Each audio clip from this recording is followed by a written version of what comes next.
Hi everybody! So today's video will be a video about what's in my bag, what I carry with me when I go to school, all that stuff. So just to kind of review, I guess, like how my program works, we have school 4 days a week, give or take. Yeah, 4 days a week. Mondays is lecture.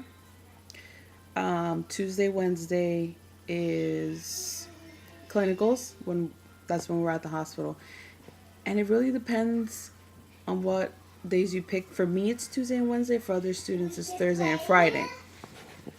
So my typical week is Monday lecture, Tuesday, Wednesday clinical. Friday, we come in for what's called supervised practice, and that is when they test us on whatever skill we were taught that week. So, like, for example, if we were taught how to take blood pressure, or if we were taught how to, like, listen to heart sounds, on Friday we'll get tested off on that. On Tuesday we're taught the skill, and that's called demo, and then Friday we're tested on it. So, to start it off, I'm just going to show you my bag. Oh my god. Ooh, boobies, jeez. So this is my bag.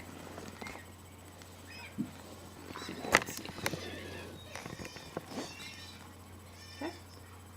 It's like all out of shape. Sorry. So this is my bag, and typically there are like a few things in the bag that I don't take out ever. Ever. And it's my pens and pencils, my whiteout. Okay. Oh, jeez Louise, my hand lotion. Because from washing your hands constantly, it dries out your skin, and I'm already prone to having really dry skin, to the point that it's peeling off. It's really bad. So I carry this. And there, I leave my watch in there. My planner always stays in my bag. Always.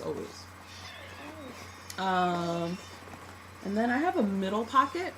And in the middle pocket, like, you could zip it up and whatnot. So in the middle pocket, I have my bandage scissors.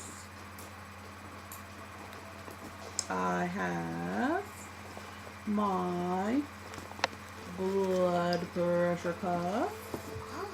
I know the lighting's really bad. Ooh. Whoa. Okay. And then the last thing I keep in that middle pocket is my stethoscope. You know what? I think I'm going to do the rest of the video with my stethoscope on. So, that's what always stays in my bag. Don't mind my son talking in the background. He's like a little parrot. He repeats everything. So, on Mondays, for lecture, so I bring that bag.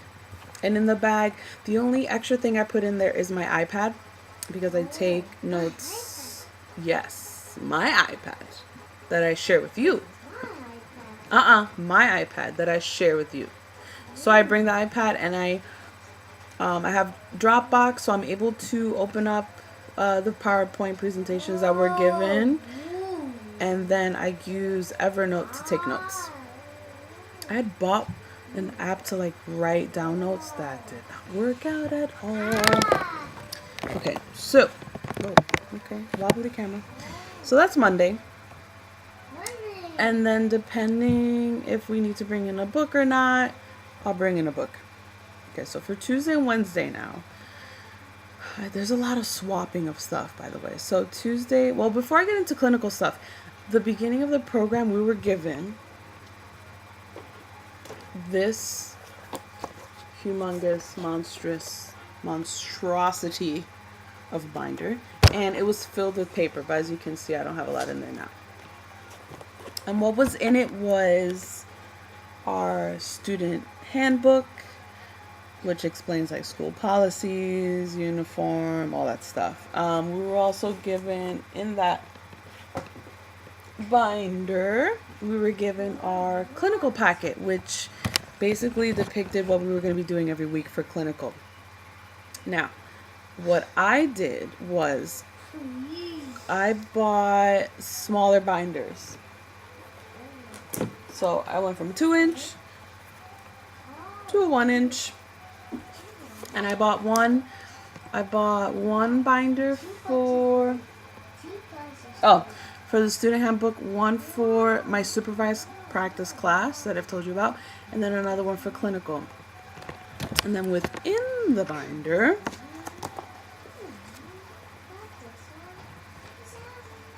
okay, so I can't really show you the school name. Whoa.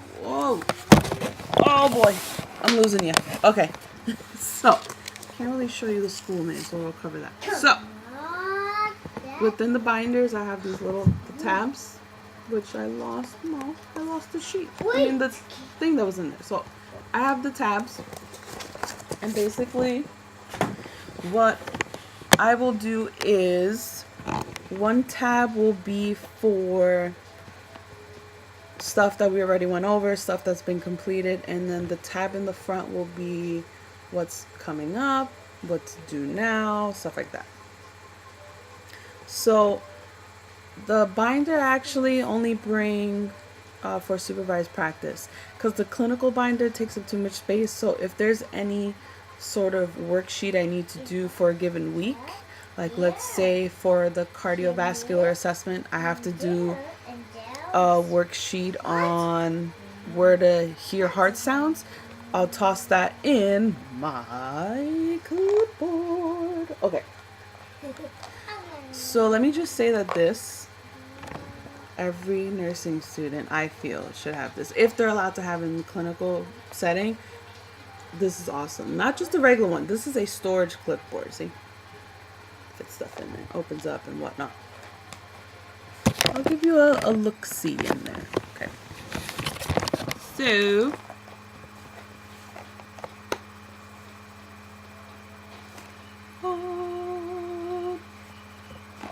okay, and typically what I keep in my clipboard are my pens that you saw. Oop, sorry, had to get my charger. So, I keep my pens in there. I keep index cards in there. Because we use them to make med cards for our patients. And I'm going to show you one that I've done. So I keep blank ones in there. And basically our med cards are in this format. And what we do is we just kind of write out the generic name, brand name, the pharmacology class, normal dose, the patient's dosage for the med, the function of the med, why the patient is using the med, side effects, adverse reactions, and nursing considerations. So basically like what the nurse should be aware of in terms of this specific medication. So as far as the worksheets go, we have every week we have a pre-conference sheet we have to fill out. And this is a sheet that basically is like a nurse's note. They it basically covers the information of like information about our patient before we meet them. So it'll include their age, the reason why they're in the hospital, a significant medical history, meds, any tests that need to be done today or tomorrow, stuff like that. And then within the clipboard, I also have 2 assessment sheets because we usually do one on Tuesday and Wednesday. And it's like a full head-to-toe assessment in terms of respiration, skin integrity, psychosocial stuff. If they're alert, they're aware, fluid and electrolytes, bowel movements, all that yummy stuff. So those are the sheets that are in there. And then another thing that we also do for clinical is called a concept map. And it's kind of like a plan of care. And what we were told was that to do a proper concept map, you start off in the middle. So you have like a square, circle, whatever shape you want.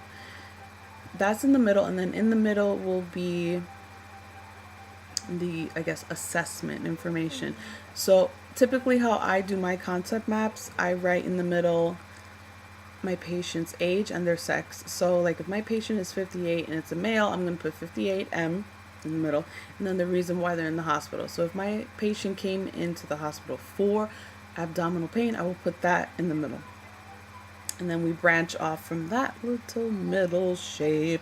And those branches are the nursing diagnoses. And what's interesting that we found out, like, there's a difference between nursing diagnoses and medical diagnoses, apparently. And we are the unfortunate ones that have to do nursing diagnoses and write out, like, impaired respiratory... wow, I completely blanked. Oh, okay. So I'll give you one. If I could think of one. Why can I think? Oh, so like impaired tissue perfusion. So that has to do with, like, in terms of, my brain's going blank. Impaired tissue perfusion, like peripheral tissue perfusion. So that means there's like a lack of circulation to the limbs, and so you'll get like cold hands, cold feet, whatnot, poor hair distribution, blah blah blah. And we also have to write outcomes for each diagnosis, so like what we want to see the patient do.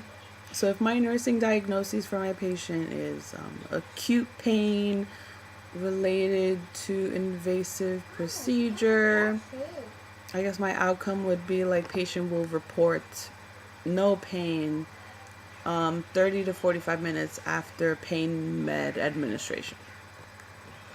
So that's stuff for clinical, aside from stethoscope, blah blah blah, all that stuff. And then on Fridays we have supervised practice, and I just bring in the 1-inch binder I showed you.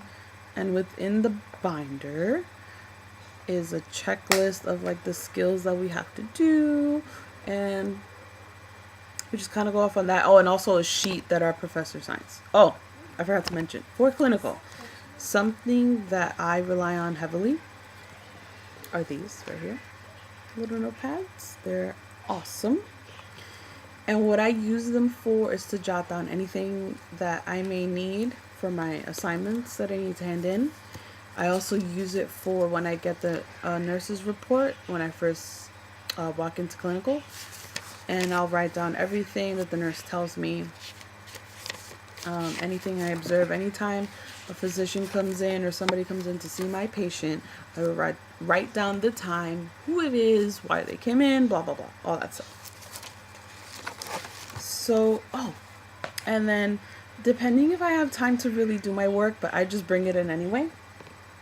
There. I bring in this book to help me out with the concept map, the nursing diagnosis book. And also to do my med cards, of course, I bring in this lovely book, which is okay. You know what I found weird about this book? It doesn't have any side effects in it. None. It has adverse reactions, and somebody was telling me it's like the same thing, but it's really not. But it is. I don't know. But I don't know. I kind of would like to have the side effects in the book. And then a book that I was actually given that's kind of cool, that's actually a little better than this one, no offense, is this one. Okay. It's a really good book. It has the nursing diagnoses. It has a nursing diagnosis up top. It'll explain interventions, and it'll give you interventions, and what I mean by explain is that it'll give you rationales as to why you want to perform these interventions on your patient for this particular diagnosis, which I think is pretty cool. But I think the reason why the school has us purchasing this one as opposed to this hefty thing is from the reason that you just witnessed, the fact that it's so freaking heavy. So, I mean, it sucks because the bigger one is better, but hey, what are you gonna do? So that's pretty much it, really. The semester's almost done. My last day is December 17th, which is the day of my final exam. I have 2 exams coming up before my final. I finished clinicals the last week of November, which is crazy because I didn't think I was going to survive clinicals, I swear. It was crazy. It was pretty nuts. But I'm glad. I don't want to say I'm glad it's over. It's just, it's been so much work, so much paperwork, so much studying. I want to say a lot of reading. I haven't really had time to read. I'm going to be very honest with you. I haven't had time to read, and I'm doing okay with the exams. I guess I'm focusing more on review questions at the ends of the chapters, because if I'm reading, to be very honest, when I read a chapter, I'm not retaining anything. If I don't know it by the time it's taught in lecture, I'm not going to know it when I read it in the book. I just won't. I like to do the review questions so that I can apply what I know, and that will help me in the test. I noticed that helped me with the first 2 tests. So I'm just going to keep doing that. If I really feel like... So weird. If I feel like there's something I really don't understand, I'll look it up in the textbook. But other than that, I won't. I won't use the textbook that much, which I know it's kind of weird to say, but it's true. I guess I could say that for nursing 1. We'll see how it changes with nursing 2. But, I mean, that's pretty much it.